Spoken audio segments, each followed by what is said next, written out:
Well, all right, here we are. Today's the day we're going to get the paint stripped off of this car. And we're going to try to do this chemically, at least the majority of it, and then we'll use a DA to kind of get all the rest of it, and hand sanding to get all the edges. But before we get there, what we need to do is we're going to go ahead and pull the car back apart. We're going to get the doors off, get the hood off. We're going to wipe this down just with some water just to get rid of all the dirt and dust that's built up over the last couple months here. And then we're going to scuff the paint and get that all ready for this stripping process. But before we do that, we're just going to set you up on a time lapse here. We're going to go ahead and peel this thing back apart. We'll get the inside gutted, and then I'll show you what it is we're doing. So let us get this tore down, and then we'll be right back.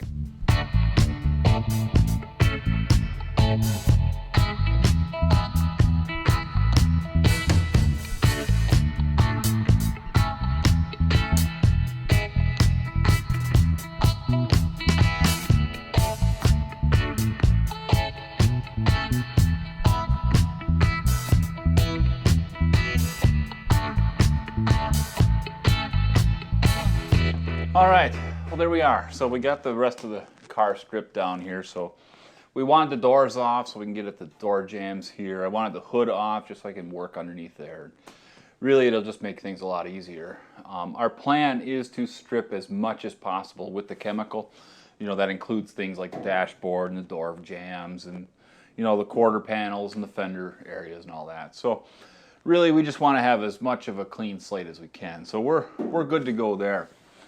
Now what we're going to be doing here to actually strip this is I went and picked up a gallon of this Jasco stripper, which is a safer stripper than like the aircraft stripper that a lot of people use.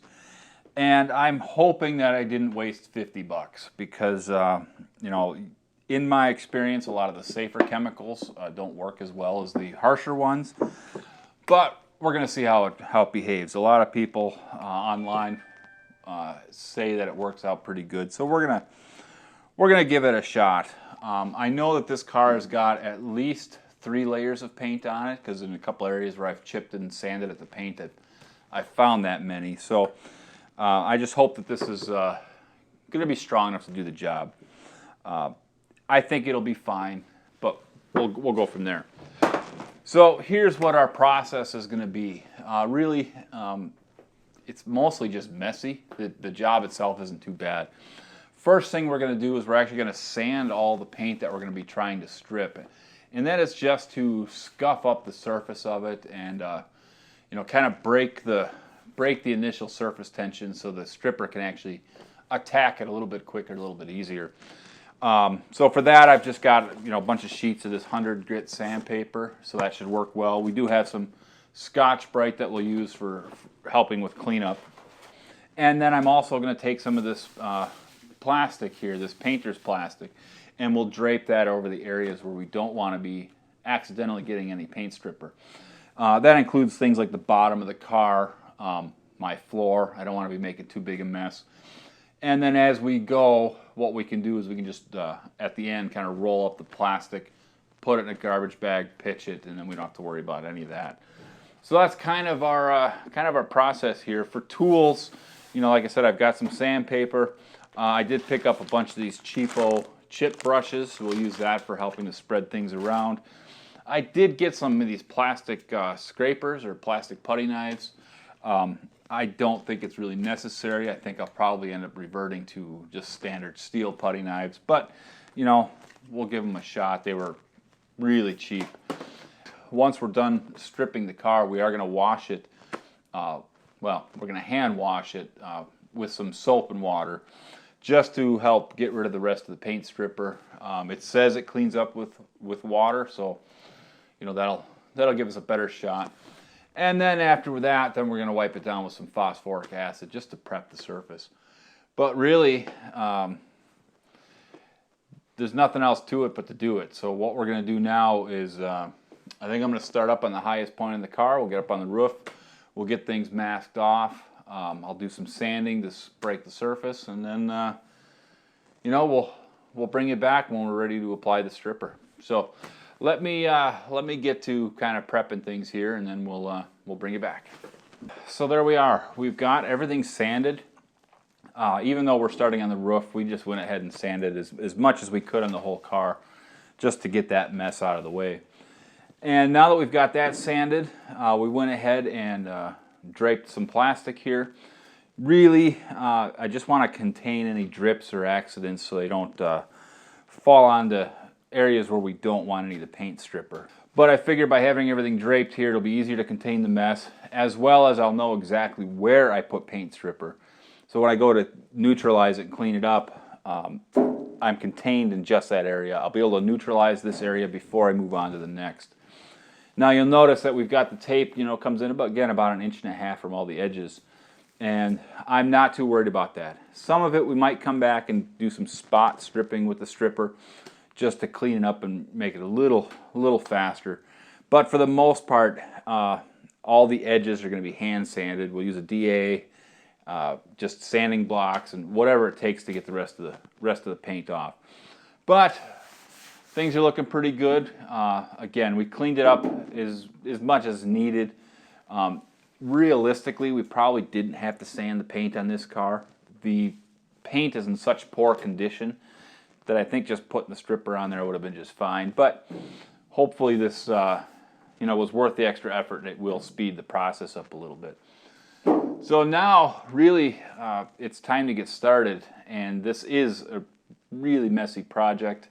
I have done this before. I stripped my Dodge. My entire Dodge was stripped with paint stripper, and I know how messy it is. So before we actually get started on the stripping, what we're going to do is we're going to go change. We're going to put on some really grubby work clothes, stuff that we don't care if it gets damaged. All right, well, here we go. So we've got everything prepped as much as I think we can. Everything's taped off. We did take and we taped a piece of plastic to the front of the edge of the car here.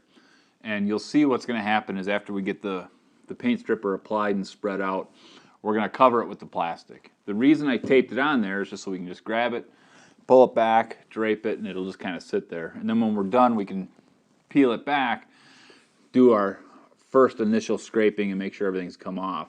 Anyway, here's what we got. We are going to be using respirators.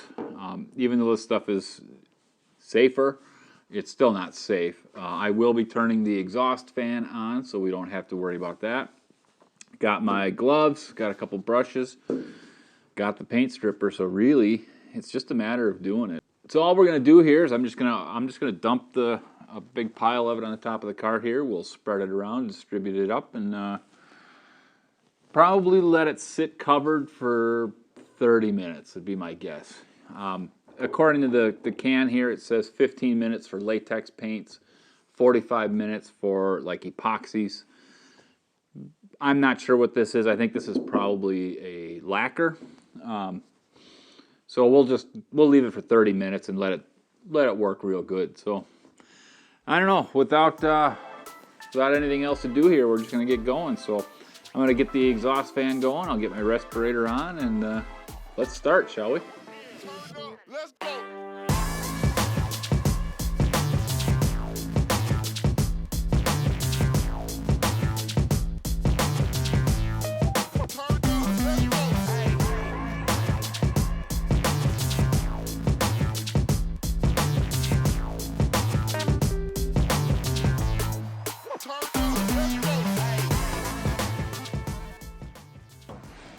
All right, well, there we have it.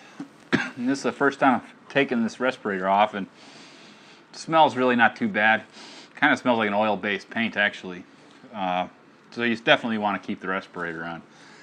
But there, we're just going to leave this sit now. I'm just going to set a timer for 30 minutes, and then I'll come back and see how it's doing. Hopefully things start popping up here pretty quickly. I'll check back with you in about 30 minutes.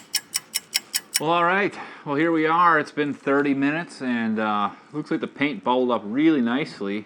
I do see a lot of patches like right here where nothing's actually happened, so we'll see what that looks like once we get the plastic peeled off here. But it looks to me like a majority of it's actually come up pretty good here, so I'm pretty happy. So I'm gonna go ahead and throw my mask back on here, and then we'll peel this plastic back and see what happens.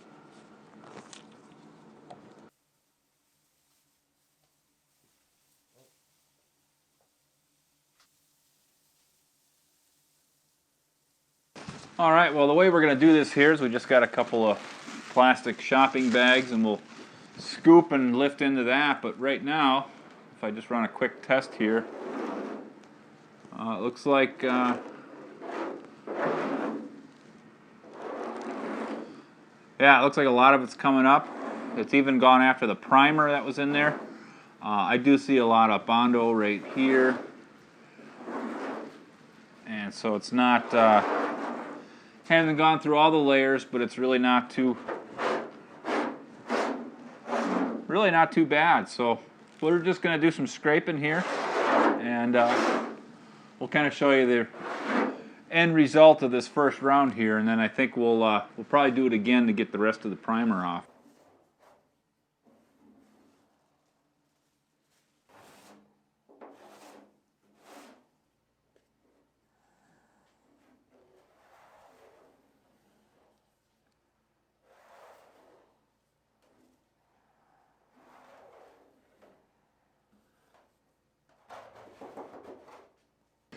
Well, there we are. There's our first round here, and it went okay. You know, there were some areas that were still a little tough to get up. But now I'm getting my first look at all the body filler I was warned about. And it pretty much looks to me like the entire roof of this thing is covered in body filler.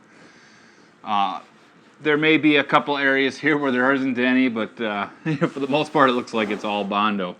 But what we're going to do is we're just going to go ahead and throw a second coat of stripper on here.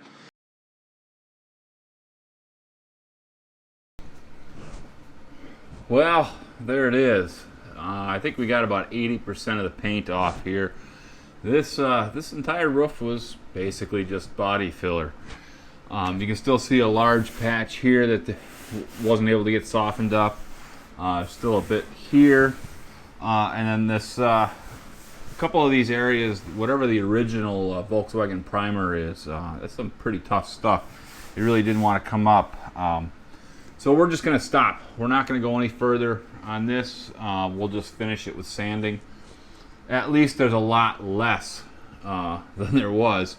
And looking at the size of the bag that we took all the, or put all the shavings in, it would have created a heck of a lot of dust. So that's it. We're going to stop here on the roof. We're going to call this good enough. And I'm just going to do a quick wash down on this with just some water at first, just to kind of clean the majority of it up. And then we're going to get to the rest of the car. And once I got the rest of that going and finished up, I'll show you the end results here.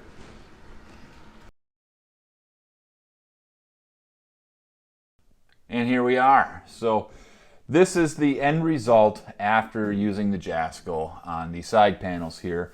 And, you know, all in all, you can see a majority of the paint is gone. We've decided to stop at this point. We're just going to sand the rest of it off, just like we did up on the roof. And we're just going to go after it with the DA now. So I have just an electric DA sander here, and I'm using these Diablo 80 grit discs. I find that these are pretty effective, and they last a fair amount of time, so you're not changing them out quite as often.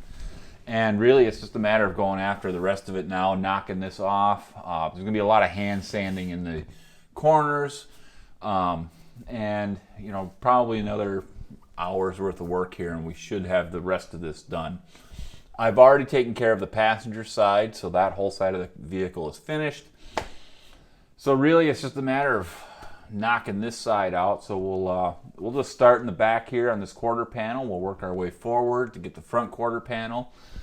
Still have to finish the driver's side of the roof, so we'll jump up and take care of that. And I think, like I said, in probably another hour or so, we should be done with all the major sanding. There's going to be a lot of little things that we'll have to take care of, but I'm not going to worry about that right now because I really just want to get back on the metal work. So we'll get some sanding done here, and then a bunch of cleanup to get rid of all the paint scrapings, and I want to finish cleaning the inside, and then I'll bring you right back. So hold tight.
Well, there we have it. We've got everything sanded down, as much as I'm going to do for now anyway. And you can see that, you know, it knocks off pretty easily, pretty quickly. There are a lot of low spots. You can see all this remaining material in here. Those are the dents I'm going to have to deal with. This panel I know was kind of beat up, and there's quite a thick layer of body filler in here.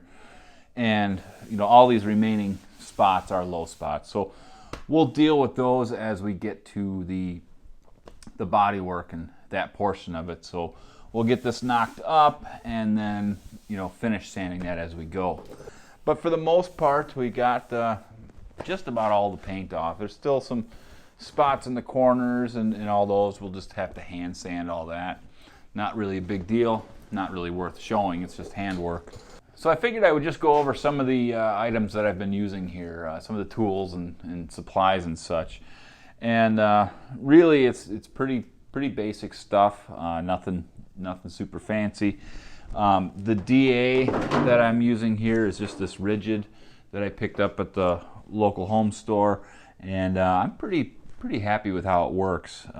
It does have the vac attachment, so I can hook my vacuum up to it, and it really helped contain a lot of the dust that was created. Now, we still made a mess when we used the grinder and such, but you know, it's a pretty good, I think it's a pretty good investment. And then, you know, I already mentioned that I'm using the Diablo sanding discs. They seem to work really well, last quite a while. Truthfully, I'm more of a 3M fan, but this is what they had at the local home store, so I thought I'd give them a shot, and they work pretty good. For digging out a lot of the deeper body filler, I really was just using my angle grinder, and I've got one of these like Scotch-Brite type wheels that's attached to it, and that really helps kind of knock that body filler out real quick. For the smaller detail areas, I was just using my angle die grinder here, and I've got a series of these again Scotch-Brite wheels, and you know, they work real well for getting into some of the smaller areas, and especially on some of these real wavy body panels. I can kind of get to the bottom of the little dents and stuff. I do have this Cyclone vacuum attachment. Pretty simple unit. I picked this up. It was pretty inexpensive on Amazon. And really what you do is you just stick it on top of a bucket here. You'll see that I have a piece of wood attached to the bucket lid, and then I screwed the Cyclone to that. That just helps stiffen everything up. If you don't use the wood, it was just kind of floppy. These Cyclones really do help take care of the vacuum. It doesn't clog the filters fast.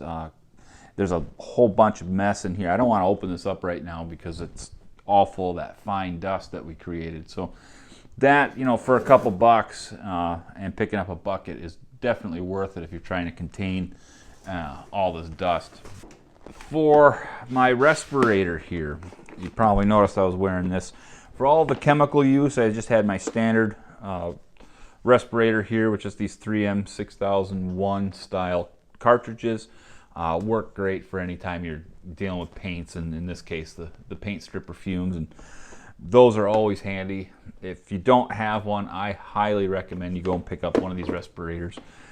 Really just takes care of your health. Something that's available for them though, which I find super handy, is you can get just these little dust filters. These are real nice. They just snap onto your standard respirator mask.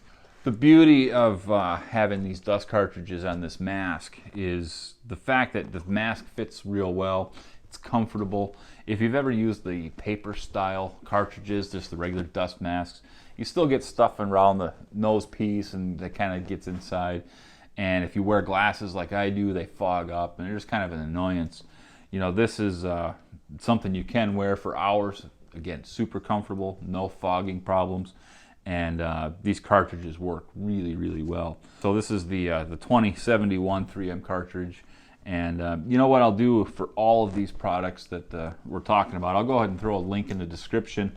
The plastic that I was using to cover everything is just painter's plastic. Again, I picked it up at the local home store, but I'll throw a link in the description for that as well.